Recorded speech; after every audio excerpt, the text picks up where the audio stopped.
morning. Welcome to Temple Or Elohim, a community reform congregation.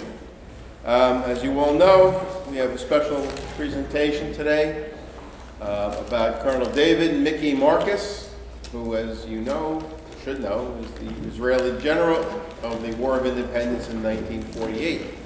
It is now my dubious pleasure to introduce Paul Rosenthal, who is a cousin of Mickey Marcus, and will be speaking right off the top of his head for the next 3 hours. That's why you're happening here. Yes. And we've had Paul speak at a major men's club event with the men's clubs from all around the New York area, and that was very well received. In fact, he was given a few requests to come to other temples to give this speech. I think you'll find it very interesting. If you want to nibble on snacks, go ahead. If you're on streaming, sorry, bring your own. So now it's my, again, dubious pleasure to introduce. I know where you live. I know you do. I know where you live, too. Paul Rosenthal.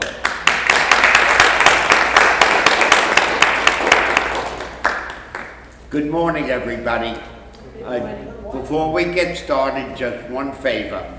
If you have anything to add or your questions, just wait for the end, because if you interrupt me, I forget where I am. So let me do it this way.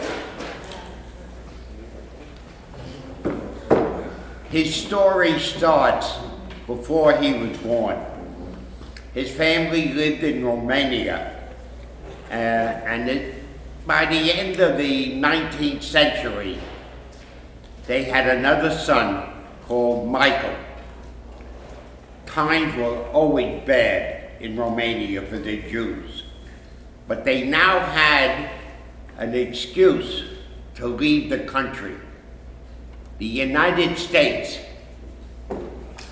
was looking for immigrants to come, and they were offering all kinds of incentives: citizenship, free land. So they decided to leave Romania and come to the United States. They arrived basically around the start of the 20th century. And they had met a man on the boat coming to this country, a landsman from that part of Romania, and they struck up a friendship. And the man helped them get an apartment room. Not a whole apartment, just a room to set up. And since his parents, Mordechai and Leah, Mordechai was a peddler, and the fellow helped him to meet a man who rented push carts and helped set up a little business.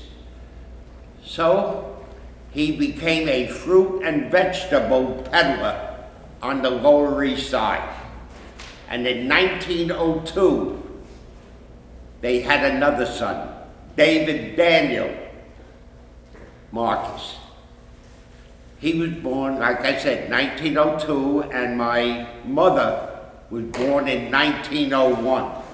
She was not of the Marcus family at that time, but David and my mother grew up together on the Lower East Side as children friends, and my mother stayed friends with him till 1948, when he had his unfortunate passing. Things were good in this country for the Marcuses. They had a nice place to live, a little income, and things were going good. And by like 1910, 1912, Mordechai had obtained a stall in the market in East New York, Brownsville section. Now basically it was a Jewish neighborhood. However, there were gangs of Italians and Irish youths who used to terrorize them. They would block sidewalks, make them walk in the gutter, make fun of their clothing. And there were even worse. There were some who demanded protection money. Well, their oldest son, Michael, took it on as his responsibility to protect his Jewish brothers and sisters. And he would round them up, the women when they would go shopping, the men and the young boys as they would go to temple to study the Torah for their bar mitzvah, and he would kind of shepherd them around. Well, when the gang showed up, he would step forward and challenge them. He was built like a football player, and he was quite a street fighter. And if they didn't learn, if they didn't want a black eye or a broken nose, they stopped. Some were a little stupid, it took a little bit longer. He had to realign their jaw with the rest of their face.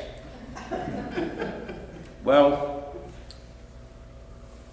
David was in awe of his older brother, who could get into fights, never had a problem in the house about it. And one day, Michael sat David down and said, "It is our job that whenever we see our brothers and sisters, our Jewish brothers and sisters, we must always step forward and take care of them." David was in great awe of his brother, and he would follow him around, and he got nicknames. Little Michael, Michael's kid brother, and over the years, it morphed into Mickey, and it was a nickname he was to carry through the rest of his life, and how most of the world got to know him, Mickey Marcus. Unfortunately, just before David's bar mitzvah, his father died. And the older brother, Michael, had to drop out of high school and take over the family business. Well, David was an excellent student in elementary school. And then he went to Boys High. Anybody here from East New York who went to Boys High? East New York, but not full time. Oh. I went to Erasmus. Any Erasmians? No good. Tilden.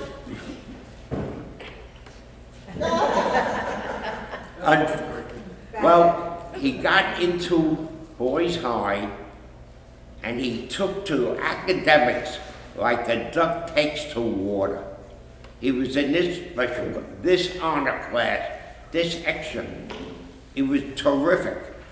And he was not only a great academic student, he was an all-around student. He lettered in 4 sports: baseball, football, basketball, and track. Now in his senior year, the teachers were interviewing the graduates because they would never see them again. And they wanted to find out, what are you going to do in your future life? Well, he got to Mickey, and he said, I would love to go to college. Unfortunately, my father died. My brother had to drop out of high school, keep the roof over our head, keep the business going. No, I'm gonna have to find a job. God willing, I like it, and that'll be my life. And the teachers heard this cry for education, and they got together. They all admired him for his academic work in the school. We got to do something for him. And they came up with an idea, and they asked him to please come back. They want to have a talk with him. So he comes back, and this is what the teacher told him. How would you like to get a first class, #1 education, college education, for free? His eyes lit up, of course. And not only that, a room for you to live in, to study. All your clothing requirements taken care of. Your meals, you'll get at least 3 meals a day. Your school, books, and all the stuff you need. And while you're at school, you can get paid.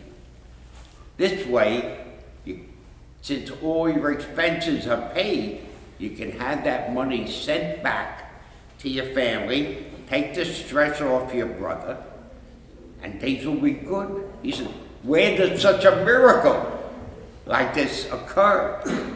And they said, the United States government runs certain military academies. And if you can get in, these are the benefits. So if you will undertake this challenge, the teachers who got, unfortunately their names are all lost to history, committed themselves to tutor him, their days off, their holidays, their summer vacations, they all worked with him. And in 1921, David Daniel Marcus gained admission to the United States Military Academy at West Point, New York. And the following week, he was put on report and told that he must report to the superintendent to explain his actions. So he reports, and the superintendent, who was at that time the youngest superintendent in the history of West Point, says, Sunday is church day. All cadets are required to attend church services.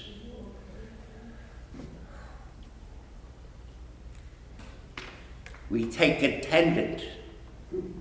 You were not there. Kindly explain your absence. He says, most of the people here are Christian. Their Sabbath is Friday, it is Sunday. I'm Jewish. My Shabbat is Friday night to Saturday night. I meant no disrespect. We don't go to church. The superintendent said he would take it under advisement. Okay. Somehow, he found a rabbi in the neighborhood and asked him to come to West Point to explain all of these things. The rabbi and the superintendent came to an understanding that if West Point would allow him, not only would he come up the following Friday to conduct Shabbat services, he would do it all year round. However, if you do, I am going to need a permanent space to meet. The superintendent says, I think I have some space in the chemistry building. You can have that. What else? He says, well, I'm going to be addressing my congregation. I need a beamer. And then we also need some pews, okay? And the most important thing, I need an ark, because I have to put our most important religious structure in there, my Torah. Somehow, the superintendent found all the material to have this built in the chemistry built. It had to be done on the cadets' off time, not their study, no taking away, but they did it. This superintendent also hired the first and maybe the only Jewish athletic coach in the history of West Point. The man's name was Harry Walker. And the reason I love the story, Harry Walker has the greatest winning percentage of any coach in any sport in the history of West Point. He was the basketball coach. His teams won over 92% of all their games. Just in case someone doesn't understand that, it's better than 9 out of every 10 games. I would like to now show you a picture of the superintendent. It wasn't taken in 1921 when these were going on. It was taken 20 years later when, for the first time, he appeared on the cover of Life magazine.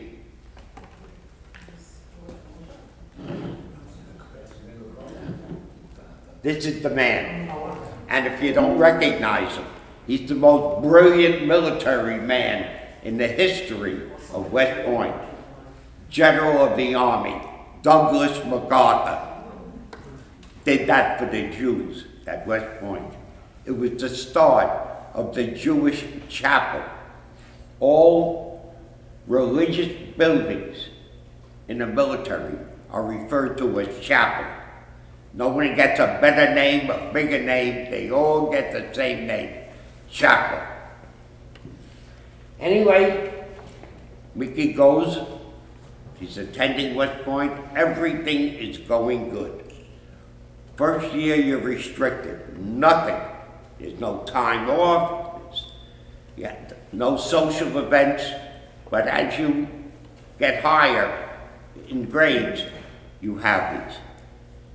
My mother loved dancing, and she had kept up with Mickey over the years, and she said Mickey was a phenomenal dancer. So she would attend West Point for the socials, the teas, the dances, all kinds of things like that. And then it's 1924, and Mickey is graduating West Point. This year is the 100th anniversary of his graduation from West Point. Academically, in the top percent of the graduates. When you're that high up, you can get to choose what branch of the Army you want. He chose the infantry. Athletically, led it in 3 sports: football, gymnastics.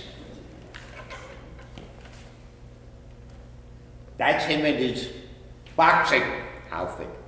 He was the intercollegiate welterweight boxing champion for the entire United States as an amateur.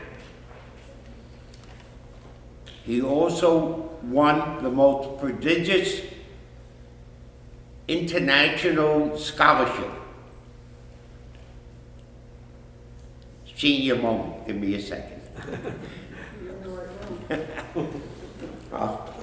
It will come to me. Rose? What? Roosevelt? Rhodes. Thank you, Mark. Yes. Now at West Point, there is an old motto: no mustache, no horse, no wife. Do not ask me why the wife comes after the horse. However, he married his longtime lady friend, Emma Langer. She was a school teacher in New York. Now he finds out what this free education costs. Number one, you are commissioned an officer, second lieutenant. It's the lowest form of officer, but you're a second lieutenant. Number two, you owe the government 4 years of service in the Army. So, everything is going good. He's working here in New York, and he gets it into his head. He wants more education. He likes the idea of being an Army officer, but he wants to become a lawyer. So we contact Brooklyn Law School, ask them for an application, and he fills it out, and he encloses a copy of his West Point scholastic record. Well, they took one look at that record. He was in. Another interesting thing that happened in this 4 years that he owed the Army, my mother and father got married during that 4 years. Very interesting story. My mother was his childhood friend, but she was not a Marcus. But my father's mother, my grandmother Sarah, and Mickey's mother, Leah, were sisters. So when my mother married my father, she went from oldest friend to a first cousin. And when I was born, I become a first cousin once removed. I would have been removed more, but I behaved very well at the children's table.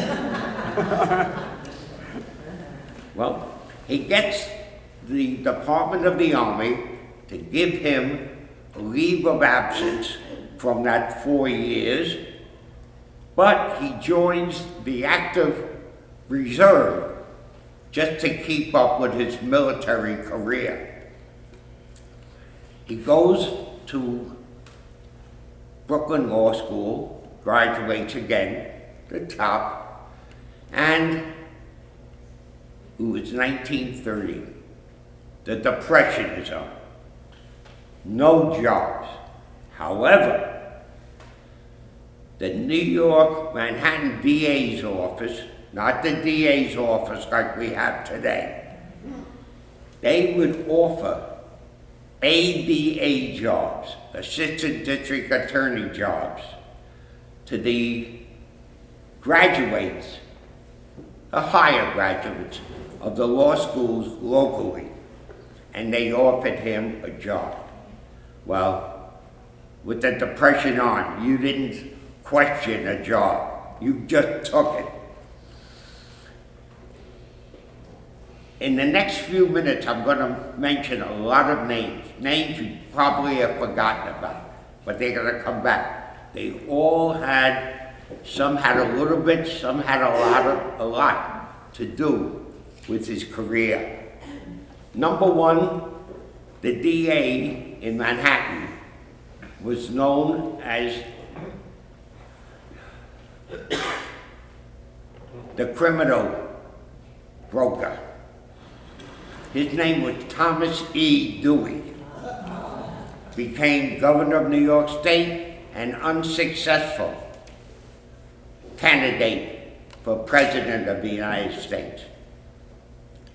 Well, Mickey was doing the mundane jobs that you do, and one day, D.A. Dewey, try saying that 10 times, calls him into the office, says, "We've been watching you. We have a case here we think you might like to prosecute." He give him the file, take it home, study it, come back, let us know if it's something you want to handle. So, takes it home, comes back, "I want this case. I think I can get a prosecution." Well, it was his first major case, and he did pretty good. He got the defendant 30 years. You may have heard of the defendant, Charles Lucky Luciano. Well, he's having a great career in the DA's office, and the governor of the state also has some political goals. Yeah. And he goes to his advisors, and they say, no, you're the governor of the biggest state, and you've got the biggest city in the United States. But New York City is being run as a joke. The mayor, Jimmy Walker, everything is for sale. You're a patrolman, you want to be a sergeant, you make a donation to Tammany Hall. You make a donation to Jimmy Walker's retirement fund. You're a fireman, same thing. Every department was for sale. Well, the governor says, we got to do something about this. So he gets a man, Samuel Seabury. He was probably the most honest judge in New York, and maybe the honest judge throughout the U.S. And they have an investigation. Now, it's supposed to be secret, but word got out, and Walker took off with his lady friend. She was a showgirl on Broadway, went to London, left his wife here, and didn't bother to tell the deputy mayor. So he was indicted, and now there's nobody running New York City. So the Republicans and Democrats got together, created a fusion party, and they both nominated one man. He was a former congressman and a World War I veteran, and had a great reputation as an honest man.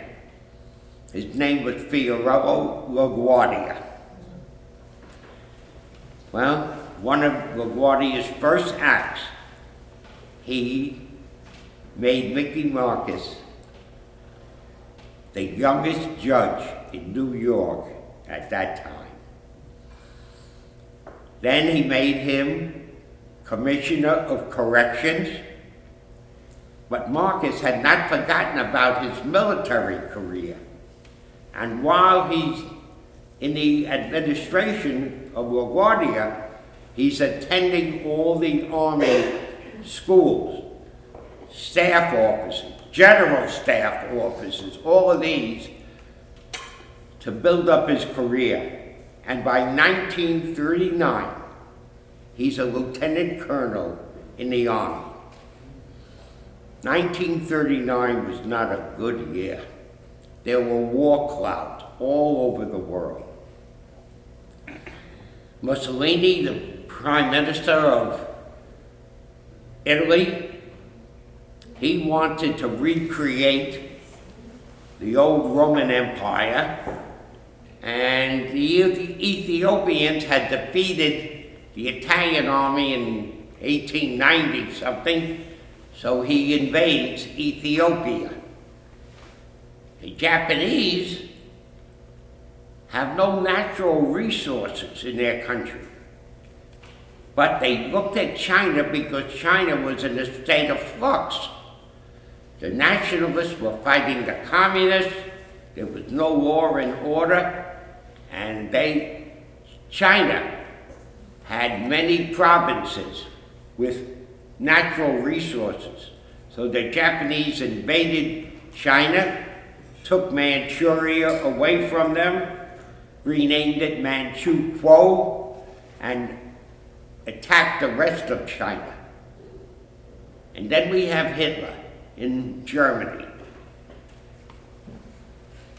The British and French in World War I were bled white. They each lost over 1 million young men. And the problem it affected was the birth rate in both countries. It was next to nothing, and they did not have enough men to fill the army. So Hitler saw this, and even though England and France spelled peace as P-E-A-C-E, Hitler spelled it as P-I-E-C-E. He wanted a piece of everything, and you know what that caused. So in 1939, Marcus leaves the administration of LaGuardia and rejoins the army as a lieutenant colonel. 1941. Many of the European countries had territories in the Pacific, and they were tied up with World War II, which was just coming. And the Japanese started to make a move in the Pacific. And Marcus was assigned as the military aide to the governor of Hawaii. With that came a promotion to full colonel, which is something I want you to remember, 1940, full colonel. And he was given an assignment. There were no special ops units at that time in the American Army. So he was told, create a special op unit that we can use if something is needed immediately. So he created the Ranger School. No Navy SEALs, no Green Berets. That Rangers were the first special op. Well, 1942, Japanese bombed Pearl Harbor, we're in World War II, and in 1942, because of his law background and military background, he was transferred to the Adjutant General's office. Now, even though he outranked most of the men in the Adjutant General's office, he was the new guy, so he was low man on the totem pole. So cases that had been laying around for years, he would work on them, bring them to the commanding officer, a General John Heldring, and before you know it, he was Heldring's right-hand man. Now it's 1942, and the Allies are figuring on an invasion of Europe sometime between 44 and 45. And he was given a job.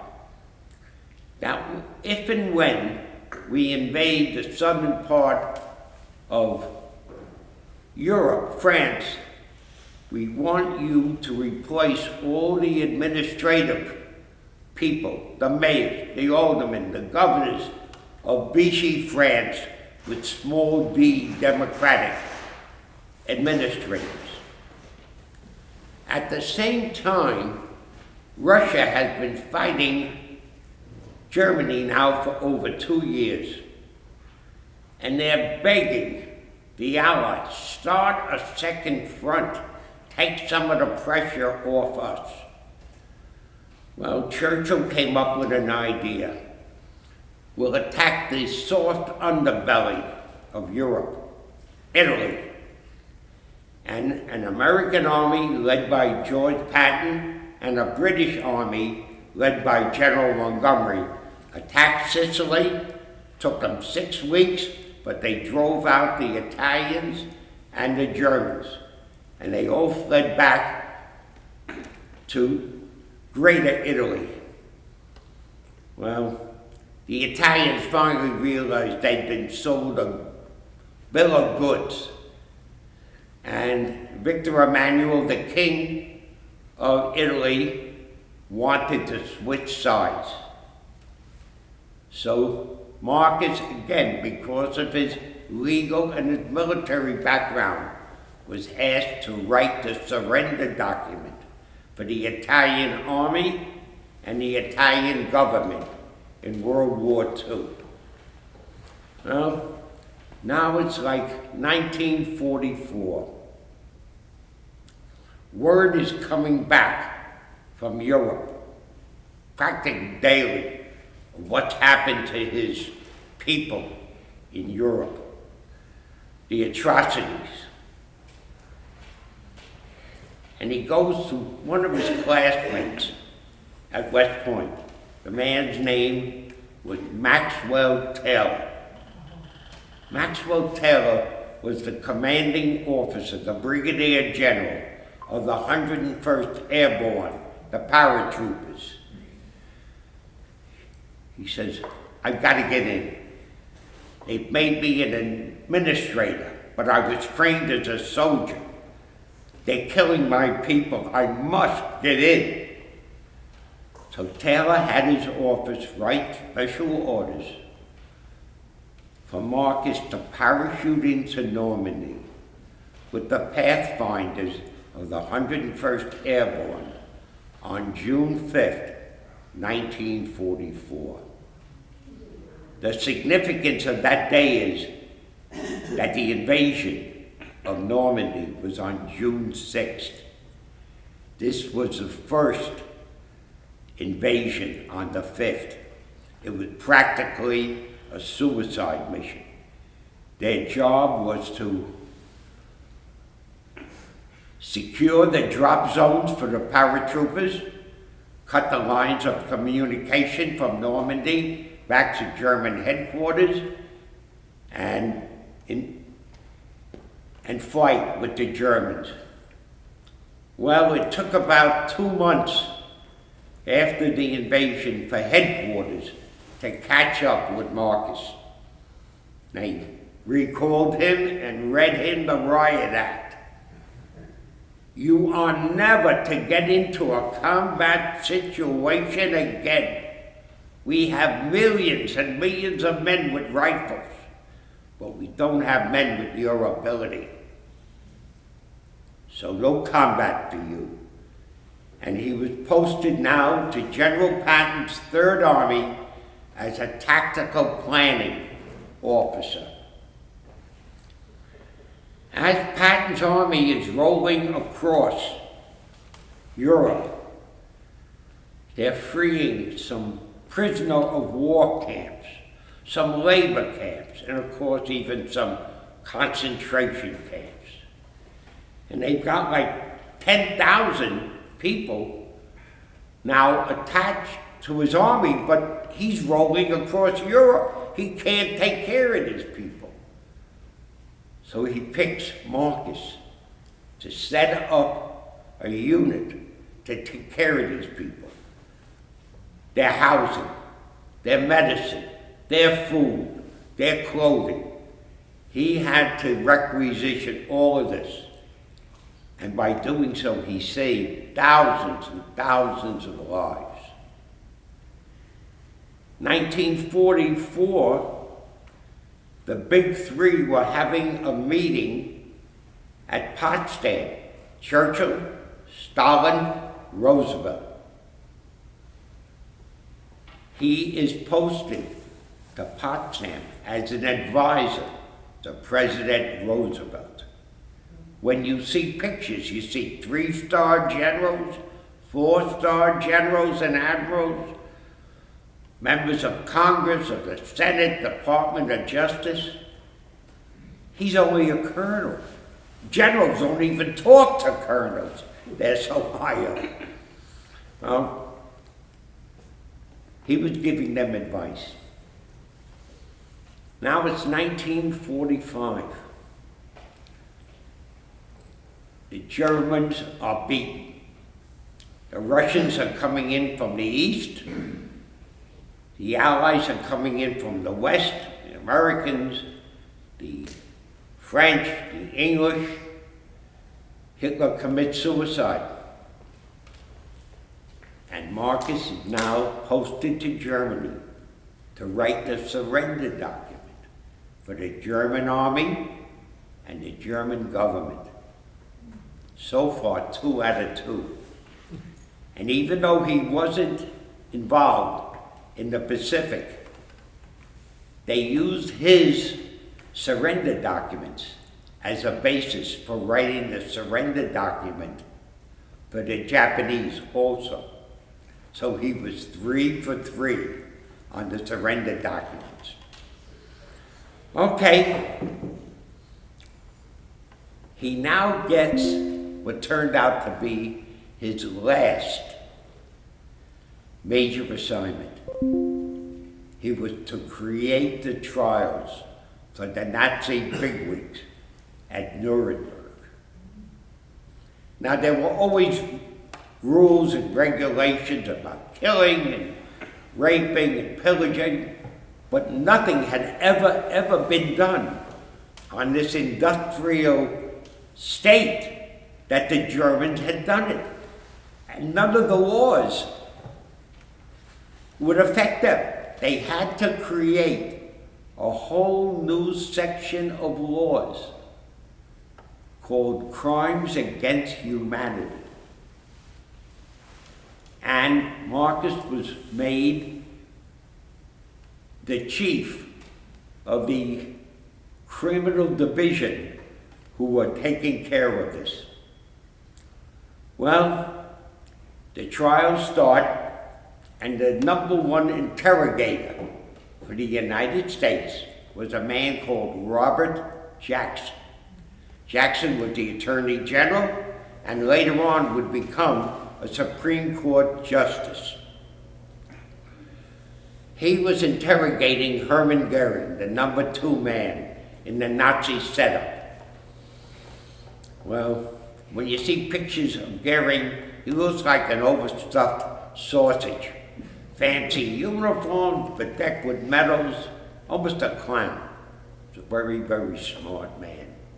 And by the time he got through with Jackson, Jackson was talking to himself. They had to pull Jackson. You know who they replaced him with. You don't make a horse's rear end out of a prosecuting Jewish attorney. By the time Marcus got through with Goering, he was convicted on all 17 counts of crimes against humanity. And he was sentenced to be hung. Well, somehow a cyanide pill was smuggled into the prison. And the night before he was to be hung, Hermann Goering committed suicide. Well, it's 1946. Marcus had been in the army now over 25 years. He just had a fantastic career from 1946. From 1940 to 1946. I have a list. I couldn't memorize it. Pardon? In a while. Chief of Army War Crimes Division. He attended the conferences at Cairo, Tehran, Yalta, Potsdam, and Dunbarton Oaks. Anytime they seemed to have a problem, they called Marcus.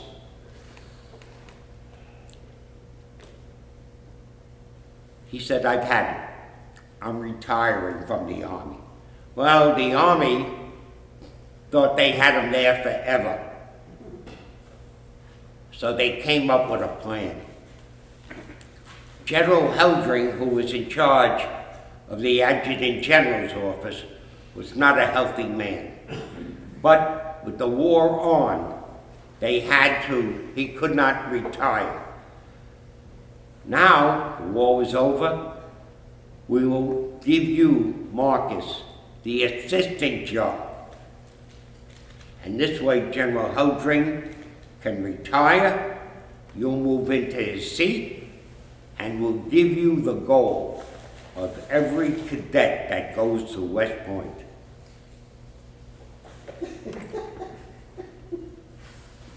He had 3 hours. Hey, what can I tell you? He had a big life. I know. Anyway, the goal of every cadet who goes to West Point, a general's star. He said, you couldn't give it to me without me demanding I don't want it. And he retired. And he had not seen his wife for years, being in the military, and they bought a house in the Flatbush section of Brooklyn. It was on Westminster Road, off Church Avenue. We also lived in Flatbush. My parents had an apartment on Avenue C, off Ocean Parkway and Church Avenue. And he came home and he wanted to set up his own law office. Now we come to us, the most important phase of his life. There's a knock on his door one night. Emma, his wife, goes to the door, and there's a man there. And he explains, my name is Egal Ilan, and if Colonel Marcus is in, I must speak to him. It's a matter of the most importance. So, Mickey says, send him in. It turns out Egal Ilan is the right-hand man of David Ben-Gurion. And he explains that we are going for statehood. We should have it 1948. The 5 Arab nations that surround us have promised if we get statehood, they are going to invade. We have no army. We would like you to go back into the army, speak to your friends, see if any of them come to Palestine and help set up an army. Well, Marcus does. He spends 2 months and he comes back. No one will take the job. The United States government had been pulled into 2 wars in Europe in less than half of the 20th century. So they had passed some laws. If you were an enlisted man, private, corporal, sergeant, you could lose your citizenship. Even if you joined a foreign army that was friendly to the U.S., you could go, you would be on trial. You could lose and be put in jail. And if you were someone who was privy to special information, you definitely would go to jail. If you were an officer, forget it.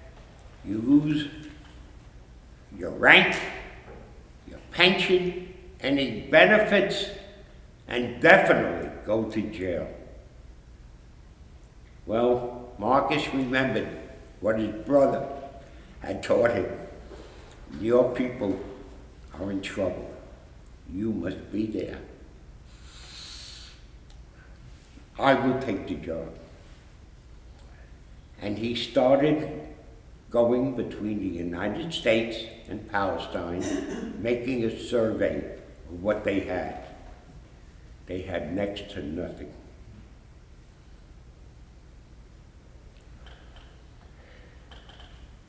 Fortunately, during World War II, Czechoslovakia, because of their location, was a central warehouse for all German military equipment. And in the United States, practically every synagogue were raising funds, selling Israeli war bonds. Philanthropies donated. Even the bent-nosed boys donated a lot of money. and they sent a couple of connivers to Palestine, to Yugoslavia, and they made deals, and they bought all the German equipment. And it's very ironic that the equipment of the army that was pledged to wipe the Jews off the face of the earth was now going to be their weapons. The British, on the other hand, were very, very cooperative with the Arabs. They supplied the Arabs with every piece of military equipment they needed, from pistols to Spitfire airplanes, from artillery to tanks. Even the Arab armies were led by junior and senior British officers. In fact, the best fighting unit they have, the Arab Legion, was led by one of Montgomery's generals from World War II, John Glove. Churchill was no longer the prime minister. He was guiding Andre Bevin. He never met a Jew he liked, and he was going to finish what Adolf started. Well, the State Department, which was never a friend of the Jews, asked Mickey to come to their headquarters. They wanted to talk to him. There was a change of administrations. It's no longer the Roosevelt administration. It's now the Truman administration. Roosevelt had many, many anti-Semites in the State Department. Roosevelt himself may have been a closet anti-Semite or a full anti-Semite. And they explained to Marcus, if you work with us, we'll work with you. What do I have to do? You have to change your name to Michael Stone. And you were never in the military. You were studying engineering. And the government figured you were more valuable as an engineer than as a soldier. And if the British or the Arabs capture you, we don't know who you are. Plausibility, forget about it. Huh? To Marcus, that was very easy terms. And he goes to Israel. And he starts creating the Israeli army, the IDF. That's his baby. He draws up an organizational chart of the officers to lead the army. He draws up another organizational chart for the training of the people who are going to be in the army, the men and the women. The women fought alongside the men. And they were bringing people from the camps in Germany. They were smuggling them in, and they were going to be the army. He also designed, just in case the Arabs attacked, the defensive plan for the State of Israel and the offensive plan for the State of Israel. And in 1948, Israel was created, and the Arabs attacked. And the defensive lines didn't hold. And they were driven back, and finally, the defensive lines held. And not only did they hold, Marcus had figured out the flaw in the Arab armies. They don't fight at night. And that's where they attacked. And the Jews now were on the offense. And the world looked and said, who are these people? Jews fight? Jews don't fight. They read books. But these were different. These were the survivors of World War II. And never again, it was not two words. It was a philosophy. And the Jews drove the Arabs back. And the world could not have that. So at the United Nations, they called for an emergency meeting. And it was to go into effect the next day at 12 o'clock. Well, that night, the night before, Marcus could not sleep. And he got up. It was a cold Israeli night. And he wrapped himself in a sheet and went to the latrine. And he came back. There was a new sentry on duty. And he sees this figure coming. And he challenges him in Hebrew to give the password. Marcus did not speak Hebrew. He answered in English. The guard shot. He was 46 years old. The next day, all Israel wept for this American who could have stayed in the United States, been nice and safe, but he came to Israel to lead an army he created. David Mickey Marcus was the first Jew in 2,200 years to lead a Jewish army.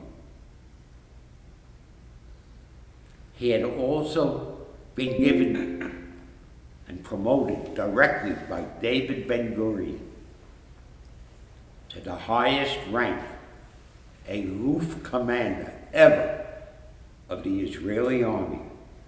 It's never been given to any other army officer. He is the only one. In fact, they don't even get it anymore. His body is now going to be sent back to the United States for burial at West Point.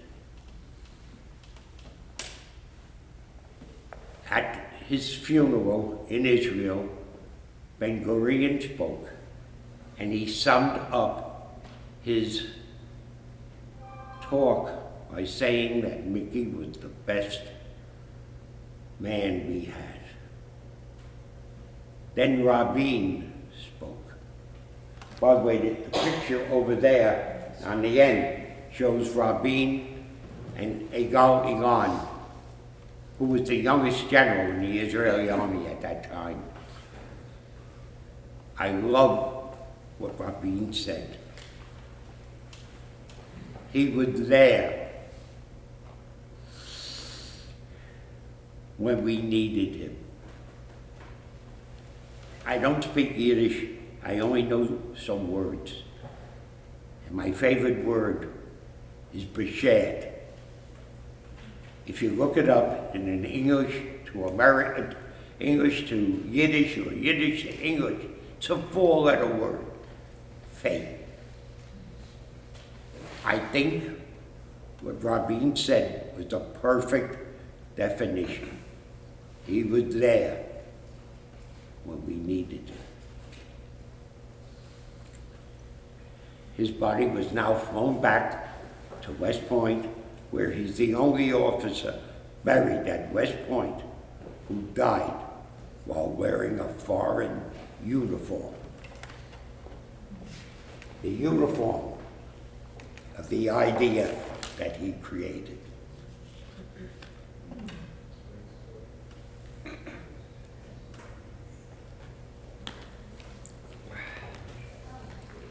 In the history of West Point, only 4 graduates have had their military careers made into a major motion picture. MacArthur, Patton, Custer, and Marcus. Not a bad crew to be associated with. I'd like to tell you some stories about West Point, but I've been given...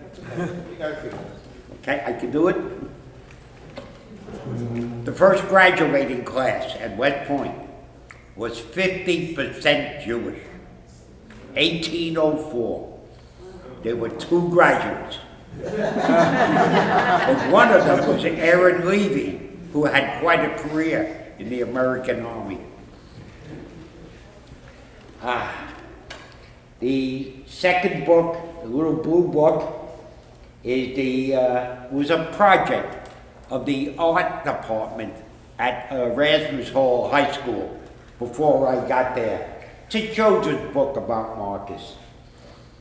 The next, I'm a coin collector. And in one of my coin magazines was an ad from a man who sells Israeli coins. So I wrote to him, told him who I was, and I get a phone call back, but not from him, from a man named Mel Wax. I had no idea who this was. He was at that time, the president of the American Israeli Numismatic Society. And he tells me he's a great admirer of Marcus, he wouldn't have Israel without him. Do you have any pictures of Marcus? I said, yes. Can I get copies of them? I'd like to issue a medal honoring him. So I made copies, sent them to him, and I gave him a deadline because every year they honor Marcus at West Point. He is the most famous Jew to graduate West Point. So I said they usually meet around the first week in May. This year it's going to be May 5th. I'll be up there. They work with 3 calendars. It's a little tricky. The American calendar, the Jewish calendar, and the West Point calendar. But it's basically around the first week. It's open to the public. The only thing I recommend if you do go there, security has gone from next to nothing to incredible. When I used to go up there, all you had to do was show your driver's license and maybe pop open your trunk. Today, you have to have a reservation. And if you do go, I would recommend you call the Visitors Center at West Point, tell them what you want to do, and they'll go over your identification, and they will issue a 1-day pass to get into West Point. Anyway, they make up the coin. This is a very, very famous sculptor, Joel Ishkowitz. He has worked on many of the U.S. American coins. He's the one who did the sculpting on it. And the book in back of it just tells you a little bit about the metal. The photo in front is a picture of the synagogue. It's a Reformed synagogue. It's a beautiful, beautiful synagogue. This is a magazine that's issued by the United States Army. It commemorates people who've done things. The #1 article in here is all about all the different conferences because he basically was an administrator. Has anybody here ever heard of Maurice Rose, R-O-S-E? Just a little adjunct. Maurice Rose, grandson of a rabbi, son of a rabbi, and the highest ranking Army officer killed in Europe in World War II by enemy fire. He was a major general. Normally, when a ranking officer in any organization, like the patrolman Diller, who was shot, they raised him to detective. They raised him one rank. They made an exception in his case. The one Jew. Look, that was 1945.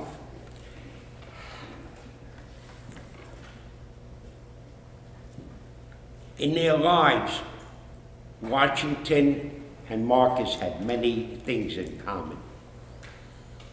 Early in their life, they both worked with the British government army.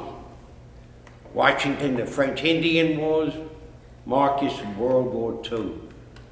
When they retired, they went into private industry. Washington was a surveyor and a land speculator. Marcus was a lawyer. When their governments needed a military leader, they asked Washington. He said yes. When the Israelis needed one, he said yes.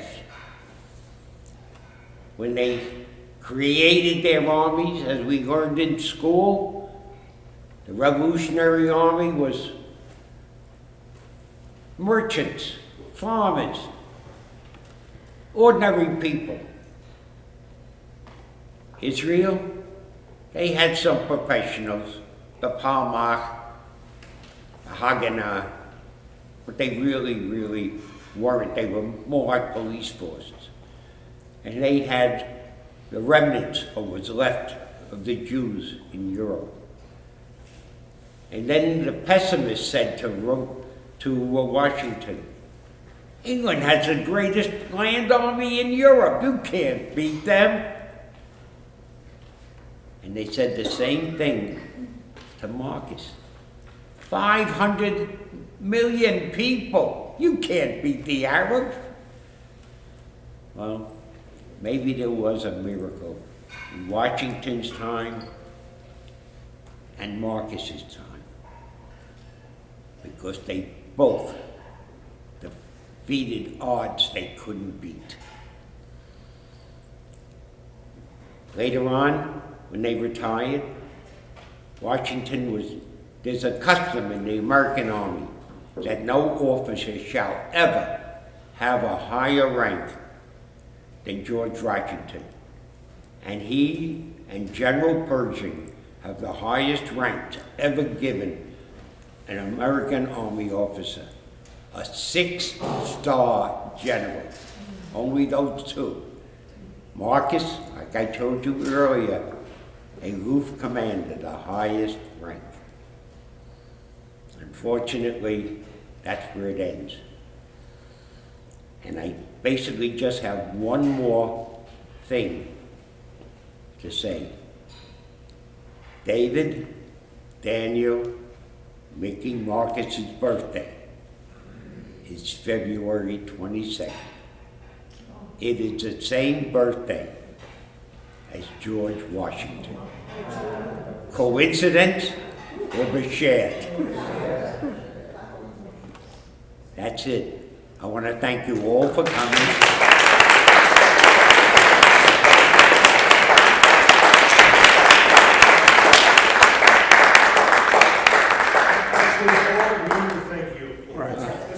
Yeah,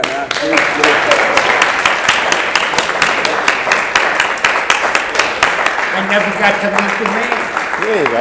He's a gentleman. If there's Go ahead. any questions, any additions? Of course. When he left West Point, and he had those 4 years that he was due the government, and then he decided he wanted to go to law school. Yes. He goes to law school. Did he come back to finish that commission? He asked them if they would give him a leave of absence, and he liked the Army. So he went into the active reserve and used his time there. Yes, Barry. Did Michael, his older brother, ever serve in the military? No. Unfortunately, and I do go to West Point every year, and I meet a lot of cousins. No one knows anything more about the family. I don't know if they're really cousins or they got the name Marcus and name Zane, you know. But I know he must. Families at that time got a little big, so there must have been other. I have no other names besides Michael. Excuse me, what happened to his brother? His brother? I just asked that. Oh, you just. I didn't know, I just asked that. I just answered Barry. I meet a lot of cousins up there. I have their names, phone numbers, but no one seems to have any information. I have more information. I've read everything I can. I got some from my mother, but no, I have no idea what happened to the family. Wow. Sharon. He's in Israel and he's training, to set up working on with, the IDF. It's breaking my heart that he didn't know even basic Hebrew. When the sentry did what the sentry should, which was ask him for the password, he was responding in Hebrew or in English? He answered in English Why? because he didn't speak Hebrew. At all, even their training and setting up the I mean, it's happened before in the Civil War. Stonewall Jackson. Yeah, it's happened many. Unfortunately, you have a part of a second to make a decision. Anybody else? Oh, Did his wife ever remarry? no, his wife never remarried, and unfortunately, she had a terrible end to her life. She went blind. Did they have children? No children either. It's over here. There's the lady, very pretty lady from her picture. This is when he got married at West Point. Anybody else? Well, thank you all. Thank you, Paul. Thank you, Paul. Great job. Has 20 people joined virtually? Oh, great. Hi, back there. Just a second, everybody. I want to say a couple of things. Paul is 86 years old. There were no notes up there. That was all off the top of his head, which is why he gets out. We forgot a few things. No, seriously. Come on. That was it. Great job. It's a great job.